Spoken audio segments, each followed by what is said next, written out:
Maulang umaga po sa inyong lahat. Batiin mo natin ang mga katabi nating mga kasama sa umaga pong ito. Welcome po sa gawain ng Panginoon. Okay, tayo pong lahat ay tumayo.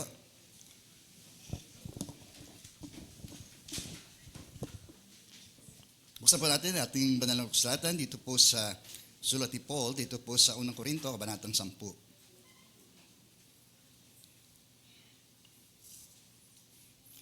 Okay, babasahin ko lang po ay 50 sundan, mga babala laban sa Diyos-Diyosan.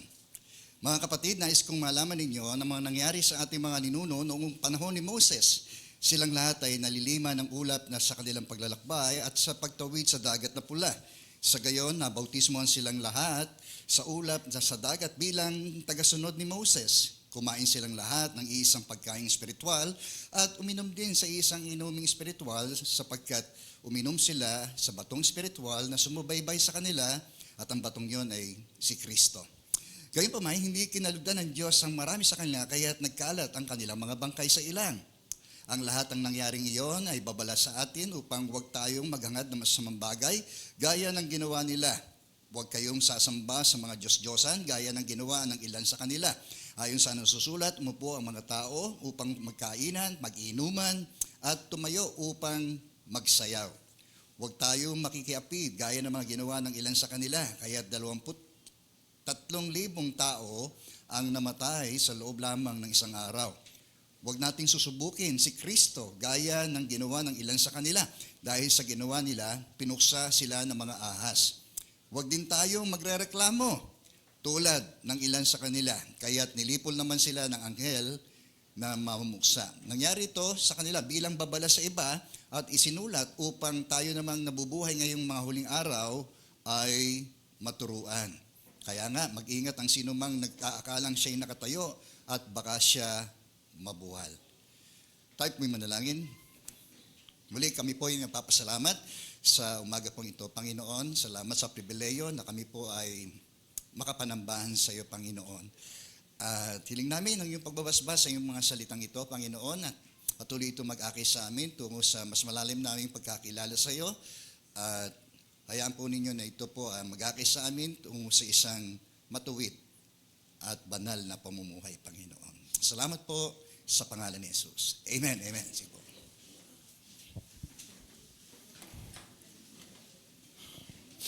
So, nais ko magkata ng mensahe po ng Diyos sa umaga pong ito, Pursuit of Godliness. Ayon kay Tony Evans, no, ang ibig sabihin daw po ng godliness ay nangangahulugan ito na ako ay nabubuhay sa isang buhay sa liwanag ng presensya, ng kanyang presensya, at ang presensyang yon ay nakakaapekto sa akin. Okay? Amen po?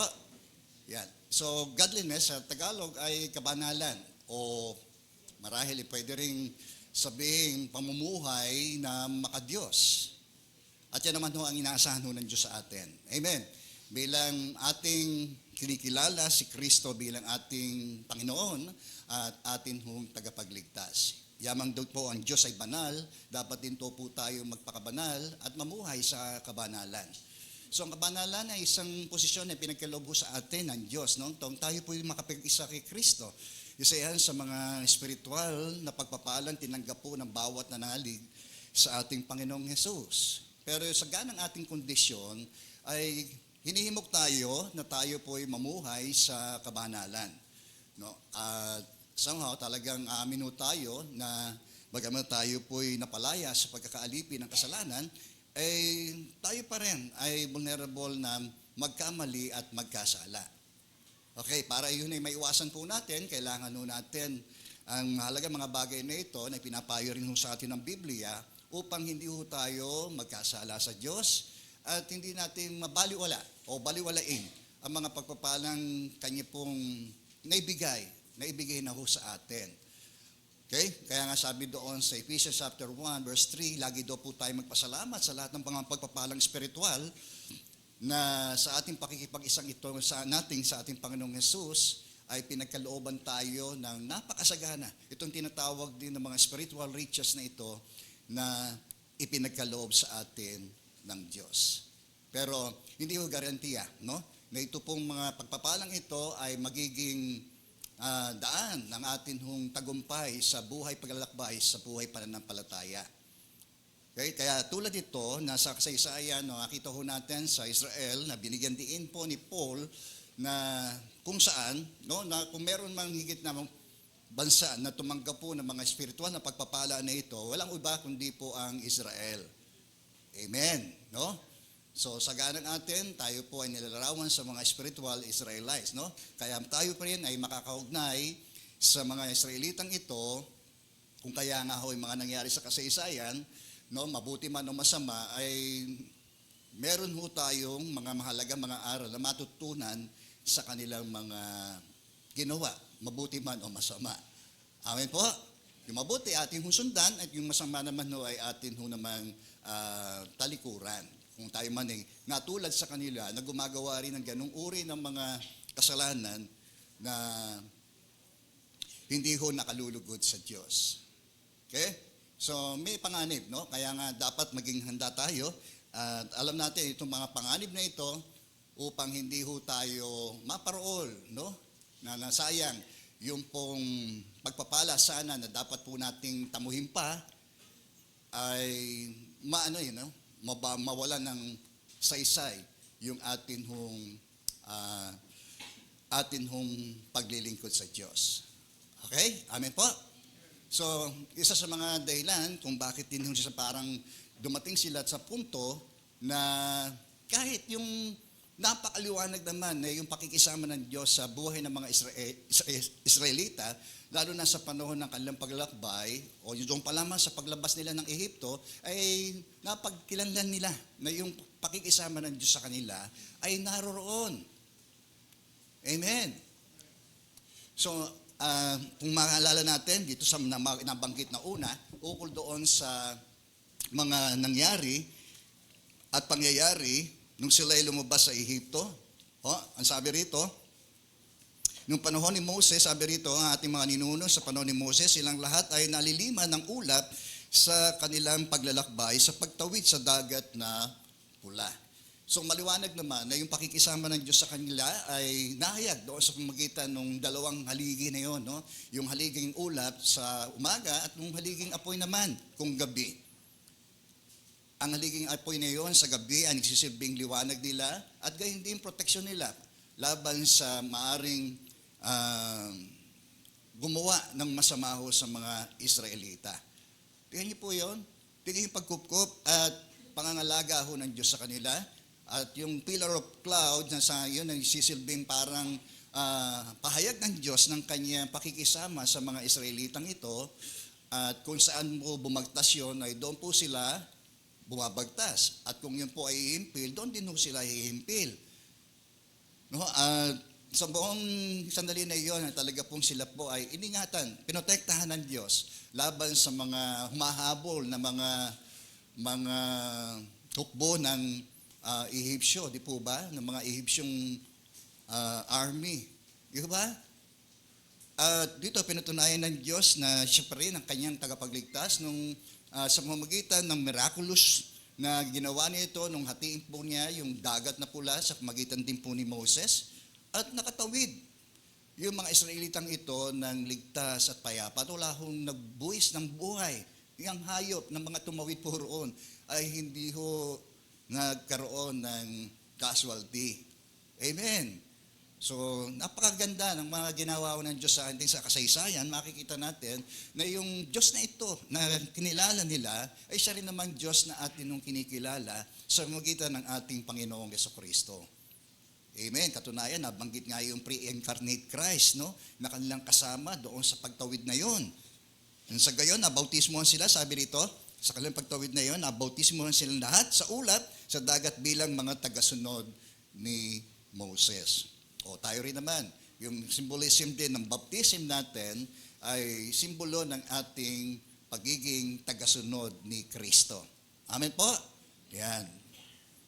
So hindi lang tayo nakaisa ni Kristo sa kanyang kamatayan, kaya tayo'y nililibing, patay na tayo sa ating dating pagkatao, sa dating ating sarili, kaya tayo po ay nilulubog at larawan yon ng ating paglilibing. no? Pagtatapos ng ganang sa ng ating sarili at tayo naman sa ating pag-ahon ay mabubuhay naman tayo sa isang bagong pamumuhay. Amen po.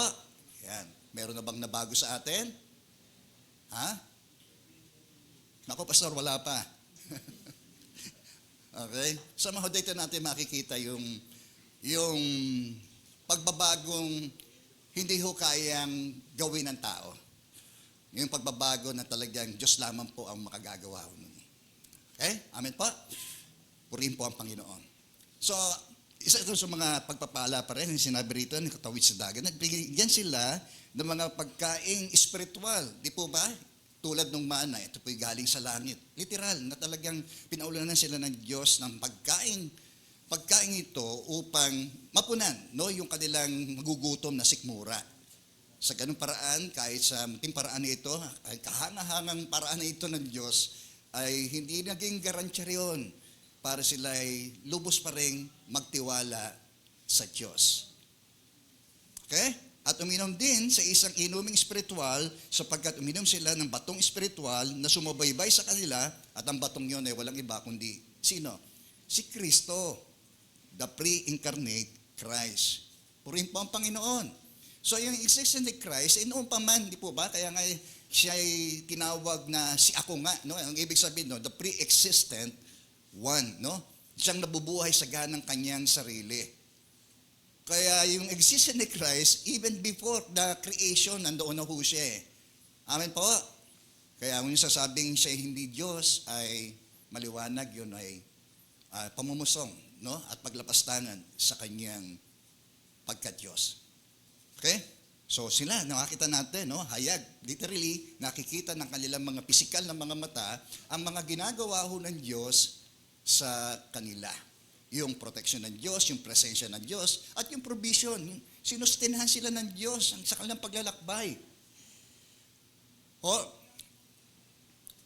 So kung sila'y lalabas, no, mula doon sa labas ng Ehipto hanggang Horeb, ay 11 days of travel lang. No, pero sila pinadaan ng Diyos doon sa ibang lugar nang sa gayon ay ito ang naging pamamaraan ng Diyos para sila'y subukin. Okay? So, parusa ba ng Diyos sa kanila yan? Pinaraan pa sila doon sa mas mahabang daan ng paglalakbay? Hindi ho. Okay? Doon hinubog sila ng Diyos doon sa paglalakbay na. Doon din ho sila sinala ng Diyos. Okay? So, ganun din sa buhay din natin. Minsan may mga pagsubok tayong dinaraanan, may mga problema tayo, napakatagal na ng ating pong dianan.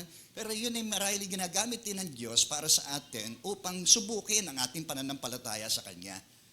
No? Sinasala niya tayo tungo doon sa pagiging tulad niya. Kasi yun ang layunin, pangunahing layunin ng Diyos para sa atin bilang mga nakipag-isa kay Kristo. Yun tayo matulad kay Kristo. Romans chapter 8, verse 29. Amen? Tayo tinalaga ng Diyos upang matulad sa kanyang bugtong na anak na si Jesus. Amen. Tingnan mo ngayon katabi mo. Kamukha na ba siya ni Kristo? Okay? So, wala naman ibang pwedeng magpatunay niyan, no? Na talagang meron tayo na experience na lubos na pagbabago. Liban talaga sa Diyos na sumasa atin, no, sa pamagitan ng Espiritu Santo, na naghahayag ng mga ganong uri ng miraculous na pagbabago, changes sa buhay natin, no, mula sa loob patungo sa labas. No, kapag nabago yung loob, hindi na maging mahirap, mabago po yung labas. Purihin po ang Panginoon. So, ano pa? Sabi rito, gayon pa man, tingin nyo po, hindi kinalugdan ng Diyos ang marami daw po sa kanila, kaya nagkalat ang kanilang mga bangkay sa ilang. So, sa halip na pagpapala na sana'y kanilang tatamuhin, ay trahedya ang kanilang kinasapitan. Yun ay malungkot. Amen po. So, kaya nga hindi garantiya na yung mga pagpapala na ito ng Diyos sa kanila ay hindi ho garantiya ng tagumpay. Amen po. Yan. Diyan po tayo. Kaya yung mga pangyayari sa nakaraan ay magtuturo sa atin upang hindi natin panundan ang kanilang mga pagkakamali, di ba? At mga kasalanang ginawa sa Diyos. Kung sila may pinarusahan, hindi dito dahil sa kalupitan ng Diyos eh. O, isang ganun ang impresyon ng iba. No, meron pang ganun ang naging impresyon sa pagka-Diyos ng Diyos, sa kanyang soberenya, dahil doon sa mga bagay na mga nangyari na tila parang na larawan ito ng kalupitan ng Diyos sa tao. Okay? Kung mapahamak man din ng tao at mapunta ang kanyang kaluluwa sa impyerno, pinili ng tao na siya ay pumunta roon. Hindi ho ang Diyos. Lahat ng paraan ay ginawa ho ng Diyos para ang tao ho ay maligtas. Di po ba? Dumating na nga ho sa punto na isinugo niya ang kanyang bugtong na anak. Alang-alang ho sa atin. Para hindi ho tayo mapahamak. Okay? So ito ay bunga na lamang ng pagtataksil ng kanyang bayan.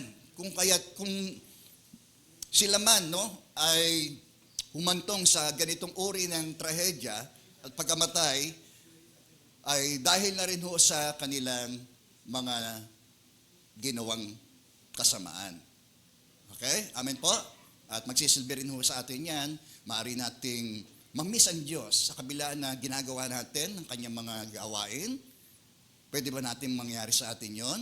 Na parang mabaliwala natin ang Diyos mismo. Sabi nga, we can be busy in the kingdom, but we are not busy with the King.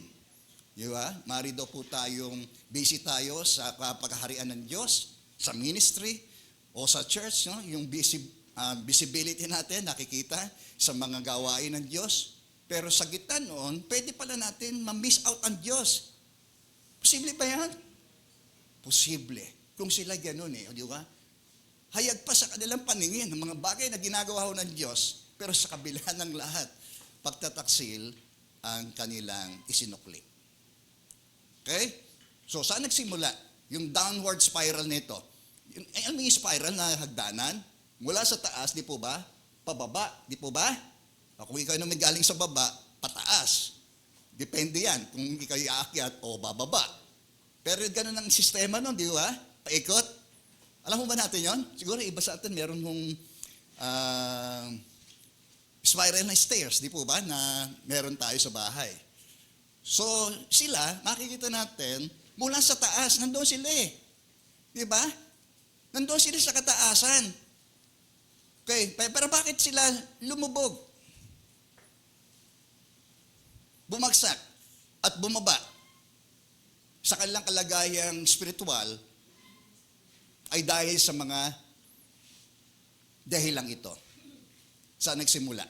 Okay? Sabi doon sa verse 6, okay, ang lahat ng mga nangyaring yon ay babala sa atin upang huwag tayong maghangad ng masasamang bagay, gaya daw po ng ginawa nila. Kaya natututo tayo sa kanilang mga pagkakamali. Saan nagsimula yon? Sa paghahangad. Saan ba nangyayari yon? Doon sa loob. Amen? Diyan po tayo. Sabi rin ng Bible, huwag natin ibigin ang sanlibutan. Di ba? Sapagkat ang mga nasa sanlibutan, yun nakapupukaw sa pita ng laman. Okay? Hindi may kakaila yung mga gawa raw po ng laman. Pangangalo niya, pakikiapid, pagkapuot, pagkagalit, pagkainggit, pananaghili, pagkagalit, pagkapuot. Di ba? So, yung mga bagay doon ng mga taong nagpapatuloy sa gumagawa sa mga bagay na ito, hindi papapasukin sa kaharian ng Diyos. Tama po? Yeah. So, ito rin babala rin sa atin. Kahit tayo, sabihin natin tayo po yung mga mananampalataya, vulnerable pa rin tayo magkasala at maaari din tayo na tawagin ni Paul, tulad ng sulat niya rito sa mga taga-Korinto, na mga Kristiyanong makalaman. Sabihin natin makalaman. Okay. Kaya nga sabi nyo sa sulat ni Paul din sa 1 Corinthians chapter 3, hindi niya sila makausap sa ganang isa ng matatag o matured na sa pananampalataya. Kailangan siyang kausapin tulad ng sa isang sanggol sa pananampalataya. Okay? Amen po. So, sinasabi ni Paul dito, merong higit na paraan pa ng paglago Hindi porke nandoon na tayo sa kataasan, ay stop na roon. Amen po ba? Kasi kapag ganun ang ating naging attitude, di ba? Ang tendency nun, babaksak tayo eh. Pababa. Hello? Di ba? So meron pa na magagawa, no? Ang Diyos, ang tayo sa pamamagitan ng kapangyarihan ng Diyos. Meron. Sabi mo nga sa katabi mo, meron ka pang ibubuga. Ayan. Oh, hadlang ba ang ating edad para tayo po ay masumulong pa, umakyat pa, mag-mature pa? Hindi ho. Wala ko sa edad yan. Kaya matagal ka o sa bago ka sa Panginoon, kailangan pa rin natin magpatuloy sa paglago. Hindi porke ako'y pastor na hinto na ako. Hindi ho. Lahat tayo. Lahat tayo nagkakamali, nagkakasala. Tama po. Kailangan natin itong mga bagay na ito para bambantayan natin nang hindi tayo maparool. Di po ba? Mawala tayo sa direksyon dahil sa ating pagkalimot. No? Na-miss out natin ang Diyos kahit tayo gumagawa tayo sa kanyang kaharian. Okay? So, ang nangyari yun ay babala sa atin upang wag tayong maghangad daw ng masamang bagay. Kasi may paghahangad naman mabuti. Kaso sa kanila, ito ay naging masama. No? Kaya ng ginawa nila. Sabi, tuloy natin. Diba? Ang mga dayuhang sumama sa paglalakbay ng mga Israelita ay nanabik. Tingnan niyo po ano ba yung masamang bagay na inanuhan nila? Nanabik sa dati nilang pagkain. Okay, mga matatakaw dyan. At nagaya sa kanila ang mga Israelita. Okay? Talaga nakakahawa yun Di ba? Yung katakawan, nakakahawa din yan. Alam nyo tayo, may mga instinct tayo, may mga desires ang tao no? Yan ay nilikha ng Diyos para sa atin. Meron tayong tinatawag na food instinct. Di po ba, pag ikay nagugutom, di ba? Kakain ka, syempre. Tama po? Pero kapag inabuso natin, yung instinct na yan, yung desire na yan, na umahantong ito sa pagkakasala. Ano ho yun? Katakawan. Meron din tayong thirst instinct, di po ba? Umiinom tayo. Amin po ba? Pag inauho ka, iinom tayo. Tama po?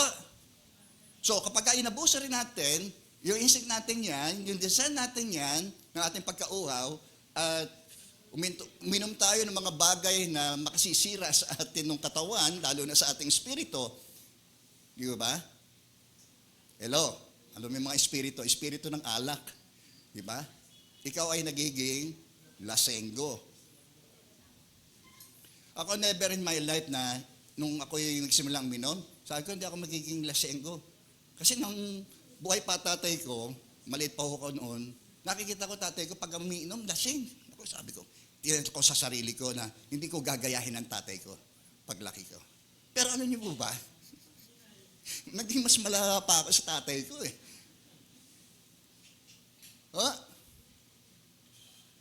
So, huwag nating aklaing tayo nakatayo, baka tayo mabuhal.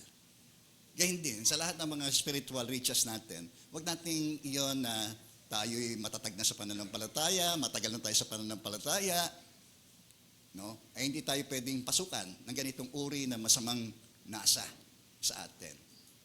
Amen po ba? Hello? So, kung sabi rito, meron pa tayo ang tinatawag na sexual instinct, di po ba? O kapag yan din ay inabuso natin sa pamagitan ng paggamit niyan, no? Sa labas ng tali ng pag-aasawa, nagiging immoral yan. Amin po ba? Tayo po humahantong sa pagkakasala ng immoralidad. Tama po? Andiyan po kayo. Ayan. So, lahat ng mga desires na iyan ay mabuti na binigay ho ng Diyos sa tao. No? Lamang, ang tao ho, ang siyang may accountability, no? O responsibility na kung saan niya gagamitin ang mga instinct na yan. Kaya huwag natin abusuhin. Amen po? Hello? Yan. Huwag natin abusuhin. salita man lang. Di ba? Kaalala niyo yung mukbang, yung minsan may mukbang, di ba? Yung kumain siya nung yung ulo ng yung utak ng tapa ng ulo ng baka ba yun? No, nilantakan niya yon. So anong purpose niya ron? Di ba? Minsan yung masamang paghahangad para maghangad ang masamang paghahangad na yon ay humahantong sa kasakiman eh. Di po ba? Ano ang layunin mo bakit mo nagpo-post ng ganung uri ng content? Di ba? Para kumita ng pera. Tama po? Ano pa? Para sumikat. Ano po ba? Kaya maraming nagbablog eh. Sa iyo ang intensyon, yung masamang mga hangarin na yon, sapagkat ang pag-ibig sa salapi ang siyang ugat ng lahat ng uri ng kasakiman. Di ba? Dahil sa pangahagad, magkamahal ng salapi, may mga nalayo pa sa pananampalataya. Di ba? No wonder, may mga Kristyano pa rin may mga ganon. Na hindi ang content yung salita ng Diyos. Iba ang kanilang pinopost doon. Umaawit pa na makamundong awit, no? Na mga demonic pa. Na mga awitin. Hello, nandiyan po tayo? So, ewan ko kung nabalitaan niyo yung exposition tungkol doon sa Illuminati. Sino ng mga kabataan dito ay mga Okay, amen po. So sabi nila, kailan pa tayo makakatikim ng karne? Di po ba? Kaya nagreklamo daw po sila, sabi nila, kailan pa ba tayo makakatikim ng karne? Sawan-sawa na kami sa puro mana sa umaga, mana sa gabi, mana sa tanghalian. Ganun ba tayo? Pag tayo po ay kung ano yung inihain nyo sa atin. Ganun kong na naman. Gusto nyo masatisfy yung tinatawag nating pita ng laman. Okay? The lust of the flesh. No? Ang flesh ay hindi ho itong ating itong katawan natin. Itong shell ng ating pagkatao. Ang laman ay yung nasa sa loob. No? Na minana natin sa unang likas ng atin nunong si Adan. No? Kaya lahat ng tao ay may taglay na ganong klase ng likas ng pagiging makalaman at makasalanan. Amen po, andyan po tayo. Ayan. Diba? Kaya nga lagi ko sinasabi na kahit bata hindi natin turuang magsinungaling, nagsisinungaling. Kasi may taglay siyang ganon. Yung pita ng laman na yun. Na-acquire niya dahil sa kanyang kaugnayan kay Adan. O tayo, tingnan mo yung katabi mo. Yan. Yan, may rin yan. Makalaman niya kung minsan. O tingnan niyo ako. O may minsan, di ba? May mga bagay tayong alam natin masama, pero bakit natin nagagawa? At patuloy na nagagawa. Dahil doon sa pita, yung sinasabi niyon, yung pita ng laman na yon. So, nung tayo makakilala kay Kristo, binahagi naman niya tayo ng kanyang likas. Amen po ba? Naging partakers tayo of His divine nature. Ano ba ang divine nature ng Diyos? Banal ho siya. Amen po ba? Kaya binahaginan tayo ng Diyos ng ganong klase ng Espiritu sa magitan ng Espiritu Santo. Amen po? Ngayon, kaya nga tayo bilang mga Kristiyano nagkakaroon tayo ng pakikipagtunggali doon sa loob. Doon sa pita ng laman at doon sa Espiritu ng Diyos na sumasa atin. Amen po ba? Yung dalawang likas na yon. Kung saan tayo pumapanig doon, kung saan tayo nagpapasakop doon, ay nagiging ganun tayo. Kaya nga, kung dito tayo nagpapasakop sa laman, ay nagiging karnal tayo. Makalaman tayo. Nakukuha niyo ba? Yung pinupunto ng Diyos sa atin. Kaya ito yung sinasabi ni Paul, kahabag-habag yung kalagayan natin eh. Yung gusto natin gawin mabuti, hindi natin magawa. Kundi yung naroon, yung likas na yon, na hindi mo ibig, siyang kung nagagawa. Pero yun, hindi hopeless case. Amen po ba? Nasabi niya ron sa mga sumunod mga talata, sino magliligtas sa akin sa kahabag-habag na kalagayan ito? Ang Panginoong Hesukristo. binigyan niya diin. Amen. Kaya wag natin sabihin na, mahina ako eh. Very weak ako eh. Kasi ngayon nasa isip mo, ganun ka nga. Kung ano iniisip mo, yung ka. Amen po ba? Pero kung ikaw spirit-filled, amen po ba? May iwawaksin natin ang mga kilos gawa ng laman sa buhay natin yan. Amen po? Kaya magkakaroon tayo ng bunga ng Espiritu tulad ng pag-ibig, kahinahunan, pagpipigil sa sarili, kabaitan, kabutihan. Wala raw pong batas na magbabawal nito sa atin. Yung bawal umibig bawal maging mahinahon. Wala ho. Amen? May ilaya. Makikita natin na pinakikilos natin ang Espiritu Santo. Kaya nga sinasabi, lagi tayo mga puspos ng Espiritu Santo para hindi natin tayo madaig ng mga gawa ng laman na ito sa ating buhay.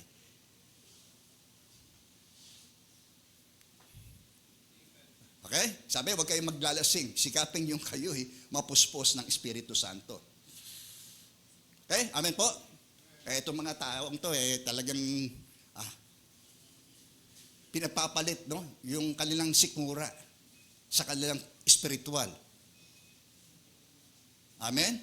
Ganyan naman tayo. Di ba? Kaya sabi ni Kristo, hindi lamang sa tinapay nabubuhay ang tao, kundi sa bawat salitang nagmumula sa bibig ng Diyos. Amen po ba? Okay, kaya po nan talaga. Yung mga pagkain yan, ang atin hong katawan. Okay? Amen po? So, depende yan, sa kung paano natin ginagamit, yung likas, yung dalawang likas na meron ho tayo. Kaso, yun kanilang dahil sa kanilang katakawan, sabi roon, sige tuloy natin. Ang lugar na yan tinawag na Kibrot Hataaba, sapagkat doon alibing ang mga taong naging hayok sa karne. Napakabigat na salita, hayok.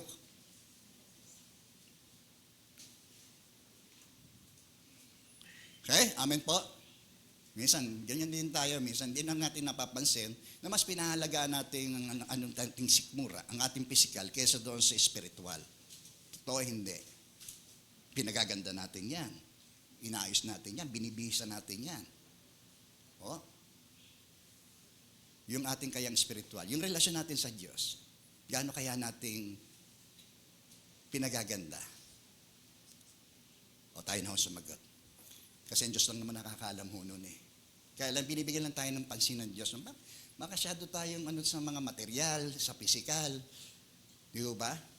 Sa material, kaysa doon sa eternal. Andiyan po tayo? Ayan. Okay. Sumunod, nakita natin. Mula doon sa hangarin na yun, masamang hangarin na yun, nag-akay ito tungo sa kanilang pagsamba sa ibang Diyos.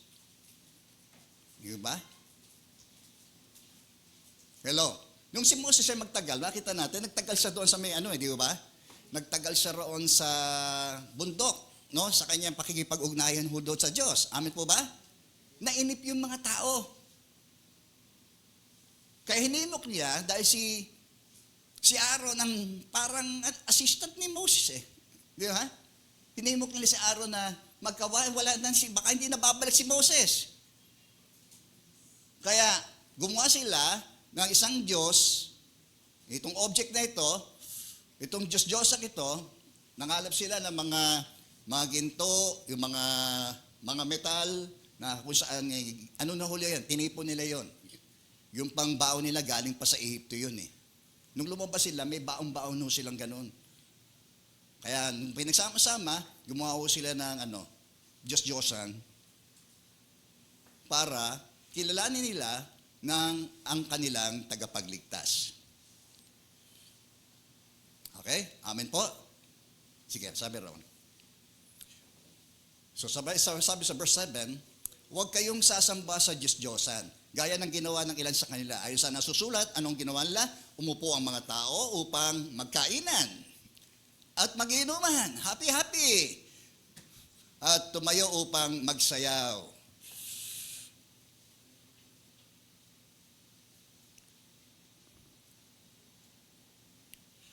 May dahilan ba ang Diyos para sila ay parusahan? May dahilan ba ang Diyos para siya po ay magparusa sa kanila? Gayun din, kapag hindi na rin si Jesus ang object ng atin ng pagsamba, napapalitan ito ng iba. At yun ang ating Diyos-Diyosan. Nagsimula sa masamang hangarin, tungo roon sa pagsamba. Ang Diyos-Diyosan ay maaaring maging ating mga salapi. Hindi man natin ginagawa ang katulad ito, sinasamba natin yung pera.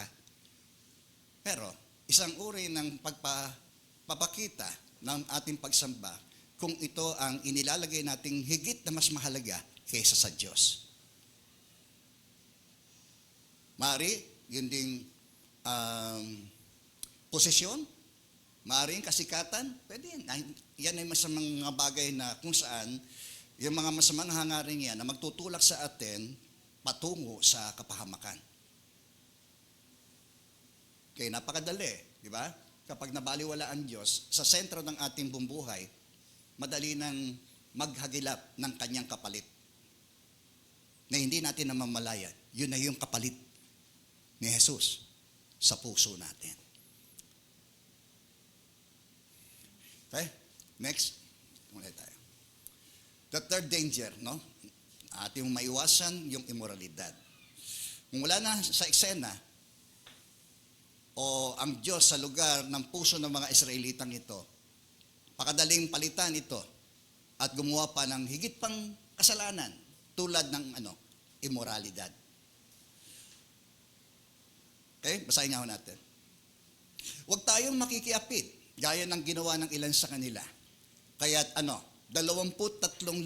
23,000 na mga tao ang namatay sa loob lamang ng isang araw. Parang massacre, ho? Okay? Ang Diyos ay nakikitungo sa iba't ibang panahon, sa iba't ibang paraan, at sa iba't ibang mga tao. Okay? At dito pinapakita rin niya yung kanyang soberenya. No? At ang Diyos ay seryoso kapag siya ay nakikipag-deal sa kanyang bayan. Ganyan din tayo. Kaya wag natin babaliwalain, no? Yung sinasabi ng Diyos sa atin, yung mga warning na ito, yung mga pagtutuwid ng Diyos sa atin, wag nating ipagwalang bahala. Minsan masakit, tinutuwid tayo Di ba? Totoo naman yun Di tayo natutuwa. Pero nga tayo nagpapakumbaba, lumalapit tayo sa Diyos na may pagpapakumbaba, kinikilala natin mga pagkakamali. Yun ang simulaan ng atin ng pagbangon. Pero kung tayo ipagmamalaki pa natin, ginawa ko to dahil tinuro mo yung sinisipsi mo. Kaya ka nagkaganon dahil doon Kaya ako nawala dyan Di ba? Minsan ganon tayo Ganon ginawa nila kay Moses Bandang uli, sinisisi nila si Moses Okay? Amen po. Si Moses wala namang hangad sa kanila, kundi gawin yung kalooban ng Diyos na dalhin sila doon sa lupang ipinangako ng Diyos. Hello, diyan ho tayo? So, wag tayo makikiapid gaya ng ginawa ng ilan sa kanila, kaya 23,000 tao ang namatay sa loob lamang ng isang araw. Sige po. Next, presuming upon God. Sinubok nila ang Diyos. No, ayon dito sa verse 9, tuloy natin. Sabi, wag natin din susubukin si Kristo gaya ng ginawa ng ilan sa kanila. Dahil sa ginawa nila ay sila'y pinuksa ng ahas. Yung nakakalungkot. Di ba? Okay? Dapat natin alalahanin, for every sin there is always a consequence, no? Bawat kasalanan, maliit man yan o malaki, mabigat man yan o kasalanan pa rin matuturing yan. Amen po? Huwag nating maliitin mga ginagawa ho natin sapagkat merong Diyos sa kanyang soberenya ay nakikita niya ang lahat ng bagay. He is omnipresent. Amen po ba? Kahit ngayon, madadama natin ang presensya ng Diyos na nangungusap sa atin, madama natin ang kanyang pagmamahal. Pag-aaki sa atin tungo sa pagpapakumbaba. Kung tayo man ay nakagagawa ng ilan sa mga kasalanan ito na nagawa ng mga Israelita. God is serious, no? At dapat din natin seryosohin ng Diyos at ang kanyang mga tagubilin. Amen po ba ron? Yan. So, pinuksan sila ng mga ahas. Tuloy pa natin.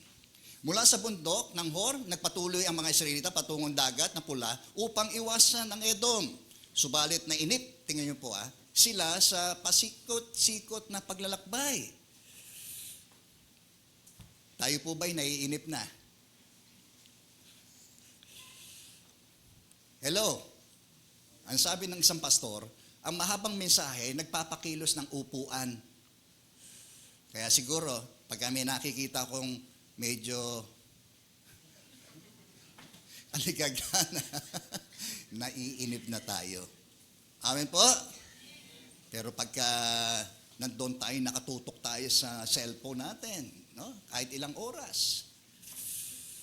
Hello? Kasi nakatutok tayo sa trabaho natin, hindi tayo naiinip. Hello? Lalo na sa simbahan, pag mahaba yung sermon ni pastor. Subalit nainip sila sa pasikot-sikot na paglalakbay. So, yun isang no? Tayo po, tanong mo nga sa katabi mo, mainipin ka ba? Oo. Yan. Salamat sa pag-amin. Di ba? Okay. So, ano ang ginawa nila? Nagreklamo sila sa Diyos. Una, para bagang sinisisi pa nila ang Diyos kung bakit sila nilabas ng Ehipto. Ganun ho kasi. Mas masarap pa doon. Doon nakakakain kami, kahit alipin kami ng pakwan, pipino, sibuyas. Di po, yun ang reklamo nila Tayo po ba nagkakaroon ng ganong himutok? Tayo mga Kristiyano? Mabuti pa nung hindi ako nakakilala sa Panginoon Doon malaya akong ginagawa, kung gusto kong gawin. Dito hindi ko magawa. Daming bawal. Ganun ba ang ating katwiran? Ganun na ba ang ating katwiran, kaisipan, pananaw? Patungkol sa pagiging Kristiyano, napakahigpit. Nakakainis yung si kapatid, nakakainis si pastor.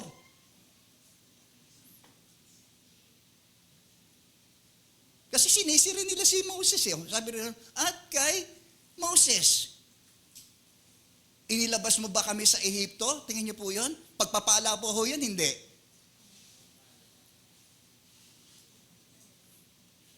Okay? Para baga na ang pagsunod sa kalooban ng Diyos ay pabigat.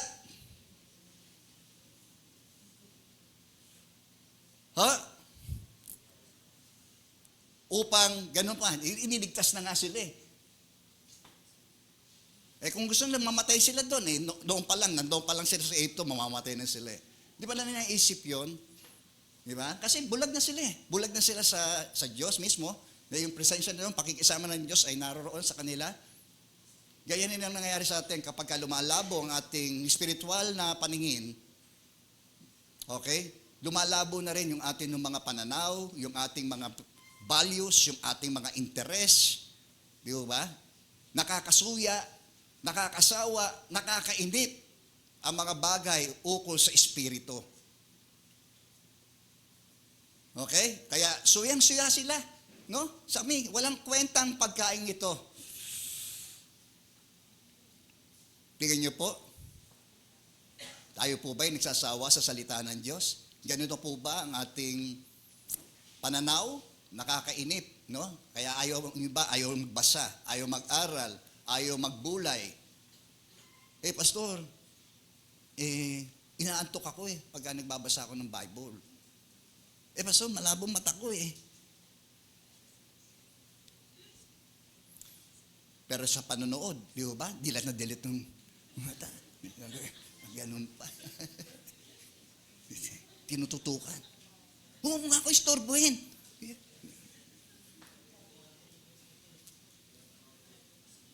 Bato-bato sa langit, huwag mo kayo magagalit.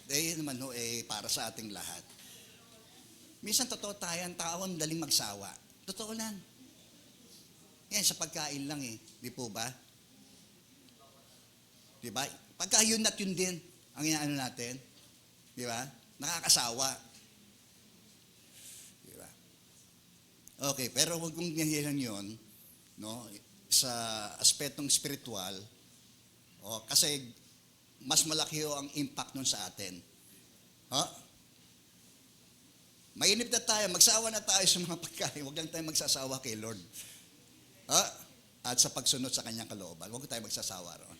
Na makinig ng kanyang mga salita, pag-aralan ito, amin po ba? Kaya nga, napakasarap na dulang para sa atin ang kanyang mga salita. Okay? Kahit masakit, kumisan talagang tinutuwid tayo nito eh. No? At ang salita ng Diyos, habang binabasa po natin ito, ay nagkakaroon tayo ng lakas ng loob at nagkakaroon tayo ng pag-asa kapag binabasa po natin ito. Romans chapter 7, makita roon. Ang kasulatan ay ibinigay sa atin ng Diyos upang magbigay sa atin ng hindi pabigat, kundi kaginhawaan, no? Pag-asa sa buhay na walang hanggan. Okay? Sige, tuloy natin. Dahil dito, anong ginawa ng Diyos? Pinadalan sila ni Yahweh na mga makamandag na ahas at maraming Israelita ang natuklaw ang mga ito at sila'y nangamatay. Karareklamo sa Diyos, no? Pagsisisi kay Moses. Doon ang higit na galit ang Diyos eh. Yung sinisisi nila si Moses. Okay? Sa Diyos parang ang higit na nakabigat, yung bigat ng yung sinisisi nila si Moses, yung leader nila. Nagsasalita sila labang kay Moses. Pag nakatalikod si Moses, ano sinasabi. At yung mga nakikinig naman, oo nga. Ayon ng ayon. Salip na ikaw ay magbigay ng di ba? Suportahan natin si Moses. Kasi si Moses ang lingkod ng Diyos. Di ba? Anuhin natin siya. Di ba? Sundin natin siya. Para naman sa Diyos tayo sumusunod. Hello?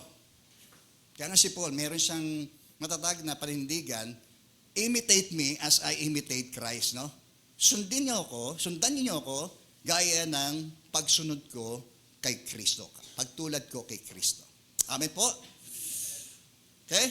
So, ang Diyos na ang humatol sa kanila, sa mga makandam na aasa ito at maraming mga Israelita ang natuklaw sa mga ito at sila'y nangamatay. Tuloy natin. And the next is grumbling. Reklamo. Sabihin mo, mareklamo. Yeah. Verse 10, sabi roon, huwag din tayong magrereklamo tulad ng ilan sa kanila. Kaya nilipol naman sila ng anghel na mamumuksa. Saan nagsimula? Mula doon sa masamang nasa, patungo doon sa pagsamba sa ibang Diyos, tungo roon sa immoralidad, tungo roon sa pagsubok, paninisi sa Diyos at kay Moses, at palubog pa. No? Nang sila'y patuloy na nagiging mapagreklamo, tulad ng ilan sa kanila. Ayoko sa church na yan.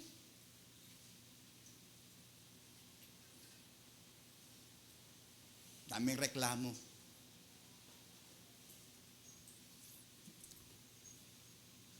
Hello, diyan po tayo. Wala naman ng perfectong church eh. Kahit saan tayo pumunta. Amen po. Meron ako nakausap Pastor, dito na ako lilipat.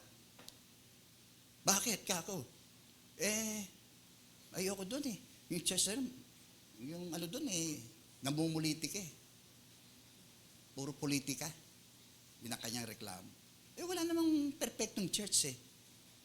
Kahit saan ka pumunta, wala kang makikitang perfecto.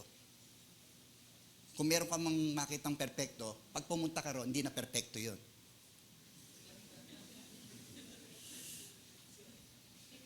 Hello, nandiyan po ba tayo? Di ba nangalamang talagang kung mabigat na yung mga dahilan? Kung meron tayong talagang mabigat na dahilan para tayo po'y umalis at magbago ng atin hong pakikisama sa katawan ni Kristo. Amen po? Andiyan po tayo. Yan. Tulad ng ilan sa kanila, kaya't nilipo naman sila ng anghel na mamumuksa. Ang Diyos ang hahatol. Yan ho ang sa bawat isa po sa atin. Kung ang leader natin ay nakagawa ng masama, ang Diyos ang hahatol sa atin. Pero kung tayo naman, din, ang siyang naging dahilan, okay? Tayo rin ay haharap sa hukuman ng Diyos. Okay? So ano pa? Instead of glorifying God, sa halip na luwalhatiin nila ang Diyos, they gave in. Na bumigay sila doon sa kanilang mga makalamang na asain. Okay? Amen po? So wag nawa nating yung ating makalaman. No? Pagyamanin natin yung ating spirito. Sikapin natin tayo'y patuloy na mapuspos ng spirito ng Diyos. Okay? So, paano tayo, anong dapat natin gawin para tayo po'y magtagumpay? Number 1, tingnan nyo po tandaan natin to, discipline. Sabihin natin, discipline. Okay, sabi ni Paul dito sa 1 Corinthians chapter 9, lahat po na malalarong nagsasanay ay may disiplina. Tayo po ba'y kasama sa pagtakbuhin? Amen po. Lahat tayo mga mananampalataya, kasali tayo. Tulad ng isang manlalarong nagsasanay ay may disiplina sa lahat ng bagay, sa kanyang kinakain, no? Sa kanyang oras, o sa lahat para pagdating ng labanan ay magkamit siya ng isang gantimpala. Sabi, panandalian lamang, temporarily, ngunit ang gantimpalang hinahangad natin ay panghabang panahon. Ano man bagay uko sa Espiritu, hindi lang makalupa ang ating tatanggaping pagpapala mula sa Diyos. Bagamat pinagpauna niya yan, lahat ng mga espiritual na pagpapala natin kay Kristo ay tinanggap na natin. Okay? At yung bilang pagbibigay ng kanyang Espiritu Santo, sabi roon sa Ephesians chapter 1, no, na kung iyan ay magiging garantiya ng walang hanggang pagpapala ho ng Diyos sa atin. Tingnan niyo po yun. Dito sa lupa, tinanggap na natin yung mga espiritual na pagpapala na yan, pero ang garantiya na yan, darating ang sandali na yung mga masaganang pagpapala pa na yun ay ating pong lubusang makakamit sa Diyos. Okay? Kaya merong eternal value. Amen po ba? No, hindi lang yung earthly value. No, sabi nga ni Kristo, walang taong nag-iwan ng kanyang tahanan lupain, magulang, kapatid, anak, alang-alang sa akin sa paghahari ng Diyos, hindi tatanggap na makapupong higit sa buhay na ito, makalupa. At sa buhay na walang hanggan, makalangit. The double portion na pwede nating tamasahin. Kahit lang yung kapag tayo ay maligaya na naglilingkod sa Diyos, hindi ho kayang bayaran ho ng salapi yun. Kahit tayo ay napapagod. Yun ho ang isang bagay na hindi ho lilipas kailanman. Para mang lahat ng bagay sa sanlibutan, ngunit yung gumagawa ng kalooban ng Diyos ay mabubuhay magpakailanpaman. Palakpakan natin si Lord. Okay? So, supiling natin, disiplinahin natin ating mga sarili, no?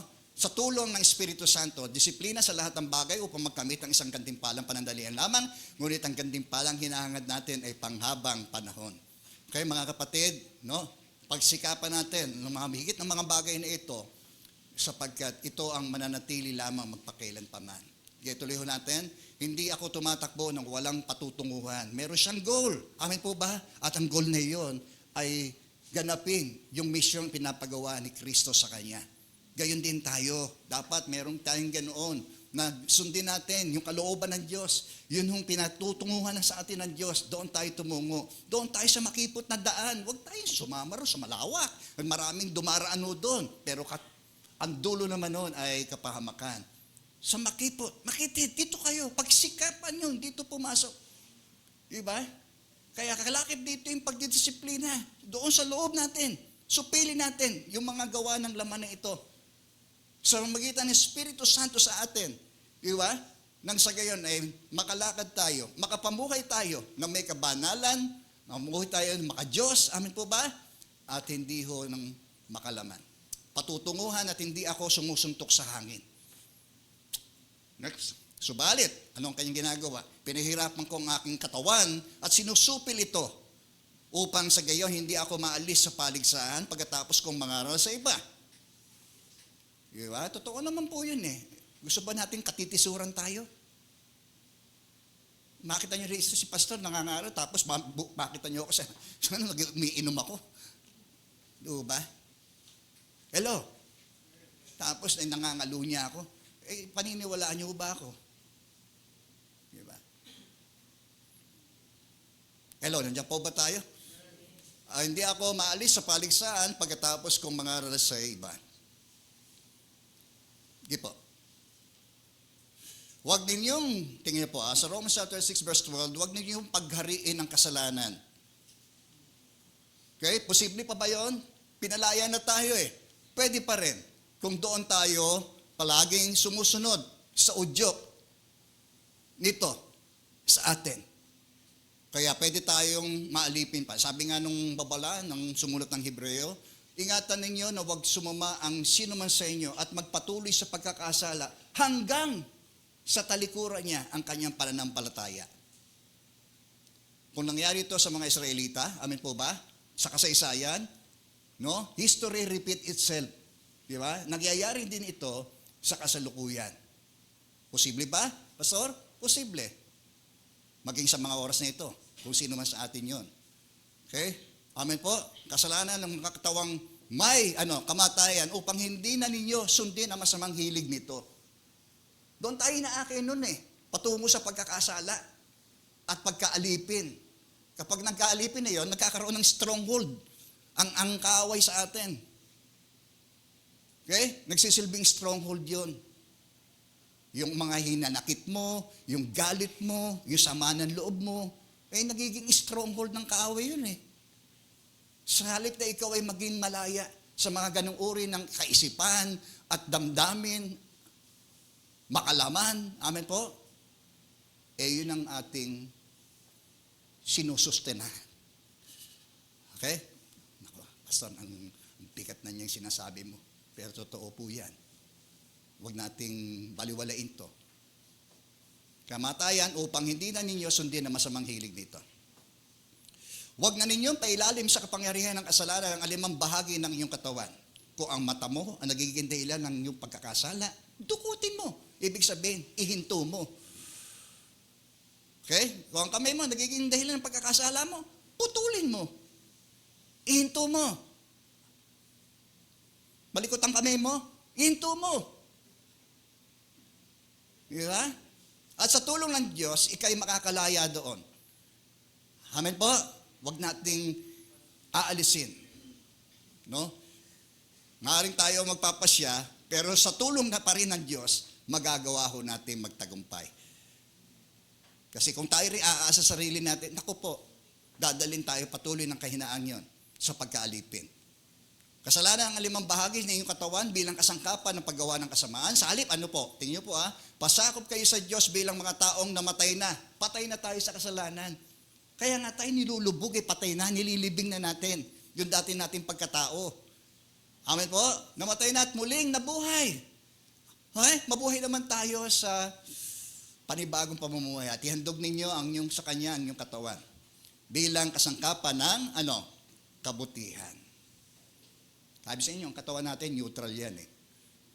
No, sumusunod lang yan. Ayon doon sa hilig ba ng laman o yung gusto ng Espiritu Santo sumasa atin. Okay? Kasangkapan ng kabutihan. Sige po. Sapagkat hindi na dapat magari sa inyo ang kasalanan dahil kayo wala na sa ilalim ng kautusan, kundi nasa ilalim ng kagandahang loob ng Diyos. Huwag nating abusuhin ang biyaya, kalooban ng Diyos. Di ba? Yung kanyang pagpapawalang sala, kagandahang loob ng Diyos yan. Kung tayo ay nagkasala, makakaasa tayong patatawarin tayo ng Diyos. Amen. Pero wag naman sanang maging ugali natin yung paulit-ulit. Repent, repeat, repent, repeat. No? Abay, magdesisyon ho tayo ng totoo. Dapat nating iwanan ho natin. Amen. Yan, dapat itakwil na natin. Okay? Kasi hindi makakagagawa, nasisira pa yung ating patotoo dahil diyan sa mga ginagawa ho nating hindi ho tama. Kaya katitisuran tayo ng mga tao. Okay? Diyan pa ho tayo? Yan, sa ilalim ng kautusan, kundi nasa ilalim ng kagandahang loob ng Diyos, patatawarin naman pala ako ng Diyos Huwag nating abusuhin ang kagandahang loob na ito ng Diyos. Okay? Sige po. What we need, muna ay discipline, next ay i-dedicate natin ang ating mga sarili sa Diyos. Ang ating katawan, offer your bodies as a living sacrifice, holy, acceptable sa Diyos. Romans chapter 12, verse 1 and 2. Kaya nga mga kapatid, alang-alang sa masaganang habag ng Diyos, ito nawa ang magudyok sa atin para ay sumunod tayo. No? Nakikiusap ako sa inyo na ialay ninyo ang inyong sarili bilang handog na buhay. Kung noong Old Testament, naghahandog ang tao para sa kanyang kasalanan sa magitan ng hayop na hain, amin po ba? Tayo naman bilang mga Kristiyano, sa kagandahang loob ng Diyos na ito, ay ialay daw po natin ang ating mga sarili. Bahagi na ito. Sa English translation ay katawan. Offer your bodies, yung ating katawan, bilang handog na buhay, banal, at nakalulugod sa Kanya. Okay? Amen po? Yan, banal at nakalulugod sa Diyos, ito ang karapat-dapat na pagsamba natin sa Diyos. Okay? So, yung doctrinal at yung practical, hindi ho pwedeng paghiwalayin yun. Kahit maalam tayo sa mga doktrina, mga utos ng Diyos, ay kapag yan naman hindi natin isinasa buhay, walang kwenta. Di ba? Babasahin din natin yung Romans, no? Ilan dito yung mga doctrinal epistle ni Paul, Di ba? Yung doctrine of sin, di ba? Sisimulan doon, doctrine of justification, sanctification, glorification, di ba? Pero hindi yung pagdating sa chapter 12, kaya nga, dapat nating isabuhay ang mga natutunan natin. Okay? Hello? So, para magkaroon ng maayos na uri ng pagsamba natin sa Diyos, ang pagsamba sa Diyos ay nakikita rin yan sa praktikal na buhay. Kung paano tayo namumuhay. Okay? Amen po? Ating isip. Sabi, magbago na kayo ng diwa at pag-iisip para mabatid natin ng kalooban ng Diyos. Kung ano yung dapat. Di po ba? Hindi magbabago ang takbo ng ating buhay kung hindi magbabago yung takbo ng ating pag-iisip. Okay? Hello? Wala nang hello. Okay. Huwag kayong makiayon sa takbo ng mundong ito. Okay? Yung katwiran nila, katwiran na rin natin. Dapat yung katwiran ng Diyos, andyan na dapat nahahawa sila. Yun ang nakaka-impluwensya sa kanila. Amen po ba? Hindi yung kanilang values, kung ano yung pinahalagaan nila sa buhay, hindi natin pinapahalagaan. Di ba? Baguhin ninyo ang inyong mga pag-iisip upang maunawaan ninyo ang kanyang kalooban. Sa gayon, ano mangyayari? Magagawa ninyo kung ano ang mabuti, kalugod-lugod at ganap sa kalooban ng Diyos. Yan no ang plano ng Diyos sa'yo, sa bawat isa sa atin. Amen? Okay? So, sa uli, DDD, devotion. So, sabi sa Colossians chapter 4, verse 2, maging matyaga kayo sa pananalangin. Sabi nga ni Jesus nang siya'y nananalangin sa kanyang Gethsemane, no? Sa Garden of Gethsemane, sinabi niya sa kanyang mga alagad, nakahanda ang espiritu pero mahina ang laman. Manalangin kayo. Okay? Amen po? Yan, maging matyaga kayo sa pananalangin. Pagtyagaan mo natin. Talagang tayo mapuspos ng Espiritu Santo ng Diyos. No? Tapos ay tayo maging handa, no? Sa lahat ng pagkakataon. Magkaroon tayo ng ganung uri ng pagmamatiyag spiritually sa mga tukso, sa mga gawaan ng kaaway sa atin, nang sa gayon hindi tayo madadaig ng mga bagay na nakikita natin, naririnig natin, no? Naiisip natin, di po ba? Kaya nga sabi, guard your heart, no? Kasi deceitful ang ating puso. Okay? Laging handa para tayo hindi malinsad, no? Patungo pa sa mas malalim na pagkakalinsad. At magpasalamat sa Diyos. Amen po. Magpasalamat tayo sa Diyos. Kung tayo may kanyang inaakay tungo doon sa mainam na pastulan, ay doon tayo paakay. No? Kung tayo man ay kanyang sinasaway, ay tayo po ay huwag maging pasaway. Okay? Kundi tayo po ay maging masunurin sa kanyang kalooban. Okay, wala na po. Kaya nawa naging pagpapala po sa atin, no? Yung mensahe po ng Diyos sa atin. Ito'y para sa ating lahat. Hindi ito para sa yung individual lamang, kundi para sa ating lahat. Na hindi tayo maulit ang anumang kasaysayang nangyari sa buhay ng mga Israelita. Tayo sa kanyang iglesia, sa ating kapanahunan, higit tayong tumanggap ng mga higit pang mga pagpapala dahil kay Kristo. Hindi lamang sa lupang ito, no? Hindi lang earthly blessing, kundi doon sa heavenly blessing. No? Lalagos po yun. Okay? Mahalaga kapatid, magpatuloy tayo sa gitna ng ating mga kahinaan, mag-unawaan tayo, mag-ibigan tayo. Amen po ba? Unawain natin ang isa't isa. Tulad mo, tulad niya, ang tulad ng bawat isa sa atin ay meron pong kanya-kanyang mga kahinaan.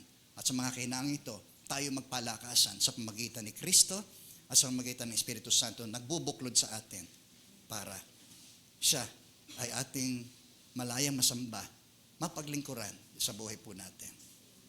Tayo po yung manalangin. Purihin ka, Panginoon. Patuloy naming pinupuri ang iyong dakilang pangalan, Panginoon. Diyos ng mga Diyos, Hari ng mga hari, at Panginoon ng mga Panginoon. Kayo po ang siyang naghahari sa sansinukob na ito, Panginoon. Kayo ang Diyos ng Israel at siyang ding Diyos namin, Panginoon, sa kasalukuyan. Ikaw ang Alpha at ang Omega, ang simula at ang katapusan, Panginoon. Ikaw rin ang the great I am, Panginoon. Yung pinakilala mo kay Moses upang ikaw ay ipakilala niya doon sa harapan ng Paraon. Ay siya rin nagsabi, I am that I am, Panginoong Yesus. Purihin ka, Panginoon. At ang lahat ng kaluwalhatian ay binabalik po namin sa iyo. Kayo po ang karapat-dapat na tumanggap ng lahat ng ito. Hindi po kami, Panginoon. Sino nga po ba kami para iyong kalingain? Para iyong pong sustenahan. Para iyong iligtas, Panginoon. Subalit, ang pag-ibig po ninyo, ang siya nag-uudyok po sa inyo, Panginoon, para makapagpatuloy kami sa aming pag-asa, sa aming pananampalataya, sa aming pagsamba at paglilingkod po sa iyo, Panginoon. At yun po, nawa, Panginoon, ang manariwa, manatili sa aming puso at isipan at kalooban, Panginoon. Na kami ay nilikha po ninyo, tinawag po ninyo, upang kami po ay sumamba sa iyo, Panginoon. Purihin ka, Panginoon. Nawa, Panginoon, na patawarin din po niyo kami sa aming mga pagkukulang at pagkakasala. Marami nga sa aming kanya-kanyang buhay, Panginoon. Kilala mo kami mula sa loob hanggang sa labas, Panginoon. Alam mo rin ang aming uri ng pamumuhay na ginagawa po namin, Panginoon. Wala pong nalilingid sa iyo. Kung kami man, Panginoon, ay bumabagsak sa pagkakasala, alam po ninyo yun. At patuloy po niyo kaming inaakay na kami po ay lumapit at makakaasa kami patatawarin po ninyo, Panginoon. At nawa, Panginoon, huwag naming abusuhin ang iyong kagandahang loob sa amin, Panginoon.